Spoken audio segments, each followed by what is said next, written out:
청취자 여러분, SK바이오팜 주가 소식 들으셨죠? 8월 5일에 2분기 실적이 나왔는데 와, 이게 시장 예상을 65%나 뛰어넘었어요.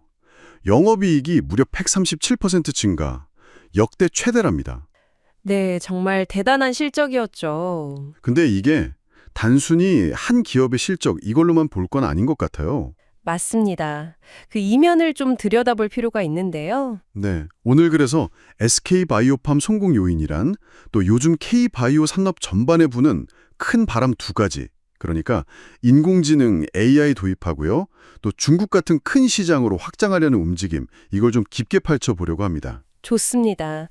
특히 그 핵심 성장 동력인 뇌전증 치료제 세노바메이트 있잖아요. 네네, 세노바메이트. 이게 미국 시장에서 어떻게 성공했는지 그 비결을 먼저 보고요.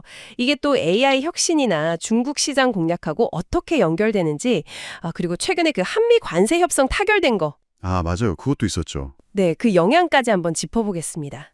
점들을 쭉 이어서 큰 그림을 그려보는 거죠. 좋습니다. 그럼 먼저 정말 기록적인 2분기 실적, 그 중심에 역시 세노바메이트, 미국 이름으로는 엑스코프리, 이게 있는 거군요. 그렇습니다. 핵심이죠. 2분기 미국 매출이 분기 기준으로 처음으로 1억 달러를 넘었어요. 와, 1억 달러요? 네, 정확히는 1억 1천만 달러. 우리 돈으로 하면 약 1,541억 원 정도 됩니다. 작년 같은 기간보다 46.5%나 확 늘어난 거예요. 엄청나네요. 사실 1분기에는 잠깐 주춤했었잖아요. 네. 그때 도매상 재고 조정 같은 일시적인 요인이 좀 있었는데 2분기에 완전히 회복했습니다. 그 비결이 뭘까요? 약효가 좋은 건 당연할 테고, 다른 뭔가가 있었겠죠. 네, 일단 월 평균 신규 환자 처방수, 이걸 NBRX라고 하는데요. 이게 1분기 한 1,600건 수준이었는데 2분기에는 1,800건까지 늘어났어요. 오, 꽤 많이 늘었네요. 그렇죠. 내부적으로 영업 경쟁 프로그램 같은 마케팅 전략을 썼는데 이게 더 효과를 본 것 같고요. 또 하반기에는 소비자 직접 광고, DTC라고 하죠. 네. 그 효과까지 더해질 걸로 기대하고 있습니다. 비용도 효율화하면서 수익성도 많이 좋아졌고요. 그러니까 단순히 약만 잘 만드는 게 아니라 시장 공략도 아주 잘하고 있다는 거죠. 그렇군요. 근데 이런 성과가 단지 세노바메이트 하나, 그리고 마케팅 덕분만은 아닐 것 같다는 생각이 들어요. 좀 더 크게 보면 K바이오 전체를 움직이는 동력, 특히 AI 혁신하고도 연결되지 않을까요? 정확히 보셨습니다. AI가 정말 신약 개발의 판도를 바꾸고 있어요. 게임 체인저라고 할 수 있죠. 판도를 바꾼다? 어느 정도인가요? 예를 들어 후보 물질 발굴하는데 보통 몇 년씩 걸리던 것을 AI를 쓰면 몇 달만 해도 가능해질 수 있고요. 임상 성공률도 기존에는 한 60% 정도 봤는데 이걸 최대 90%까지 끌어올릴 잠재력이 있다고 봅니다. 90%요? 와. 네. 임상 환자 모집 속도도 거의 2배 빨라진다고 하고요.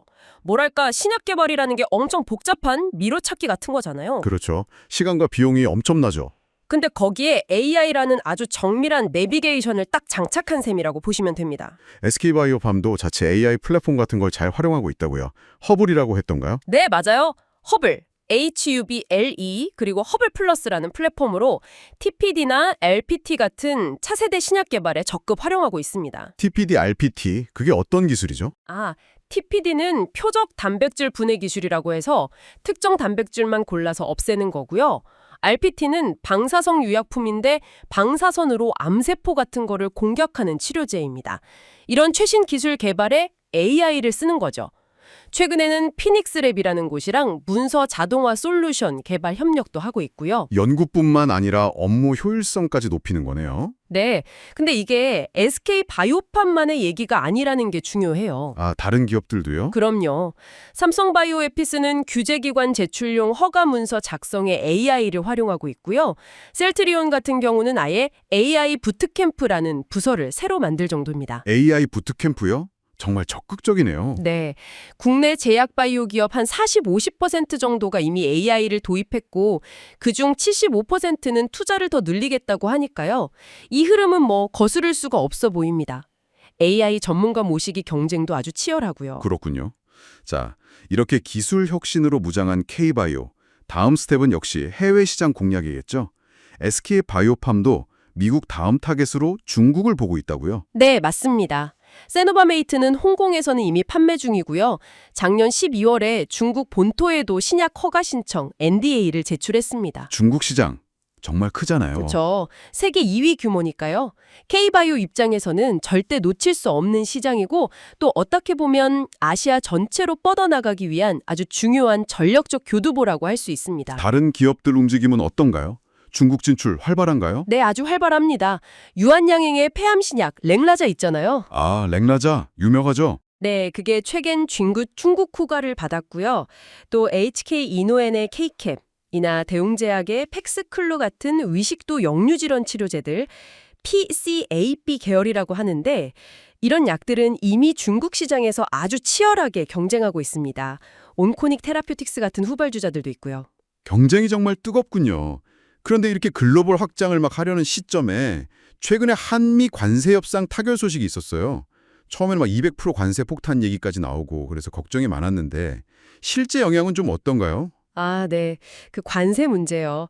다행히 최악의 시나리오는 피했습니다. 아, 다행이네요. 네. 결론적으로 의약품 관세 자체는 추수에 다시 결정하기로 했고요. 하지만 중요한 건 다른 나라보다 불리하지 않게 대우한다는 약속을 확보했다는 점입니다.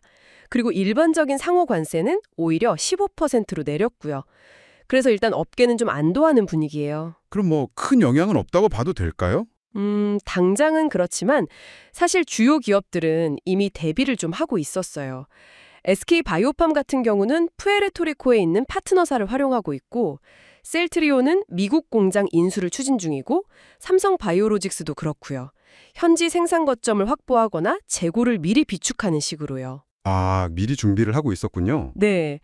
그래서 오히려 이번 협상을 계기로 미국 내 생산을 더 늘리거나 아니면 약가이나 요구 같은 데 협조하면서 경쟁국, 예를 들면 일본 같은 나라보다 더 유리한 위치를 차지할 기회로 삼을 수도 있다. 이런 분석도 나오고 있습니다. 한국바이오협회 같은 곳에서요. 위기가 오히려 기회가 될 수도 있다는 거죠. 그렇군요. 자, 오늘 얘기를 좀 정리해보면요. SK바이오팜의 정말 눈부신 2분기 실적, 그 뒤에는 세노바메이트라는 확실한 제품의 성공적인 미국 시장 안착이 있었고요. 네, 그게 핵심이었죠. 그리고 그 배경에는 또 AI라는 K바이오 전반의 혁신 동력이 있었고 중국을 포함한 글로벌 시장으로 뻗어나려는 의지가 강하게 작용하고 있다. 이렇게 볼 수 있겠네요. 아, 그리고 한미 관세 협상 같은 외부 변수에도 나름대로 잘 대응하고 있고요. 네, 맞습니다. 오늘 저희가 살펴본 이런 AI 기술의 접목이라든지 글로벌 시장 전략 같은 것들은 사실 한국 제약 바이오 산업의 미래뿐만 아니라 우리 경제 전체의 활력을 가늠해 볼 수 있는 굉장히 중요한 지표들이라고 생각합니다. 청취자 여러분께서도 이 산업의 역동성을 계속 주목해 보시면 좋겠습니다. 네, SK바이오팜은 이제 세노바메이트 다음 주자를 준비하고 있다고 하죠. 뭐 두 번째 상업화 제품 도입이라든지 아까 말씀하신 RPT, TPD 같은 차세대 신약 개발에도 속도를 내고 있고요. 그런데 여기서 한 걸음 더 나아가서 우리가 생각해 볼 지점이 있는 것 같아요. 어떤 점일까요? 이렇게 AI 기술에 대한 의존도가 점점 더 높아지고 또 이번 관세 문제에서 드러났듯이 글로벌 공급망이 굉장히 복잡하게 얽혀 있잖아요. 이런 상황들이 앞으로 신약을 개발하는 방식, 그리고 또 환자들이 약을 접하는 방식에 어떤 근본적인 변화를 가져오게 될까요? 어쩌면 우리가 전혀 예상하지 못했던 새로운 기회나 반대로 또 새로운 취약점이 드러날 수도 있지 않을까? 이 부분은 청취자 여러분께서도 한번 같이 고민해 보시면 흥미로울 것 같습니다.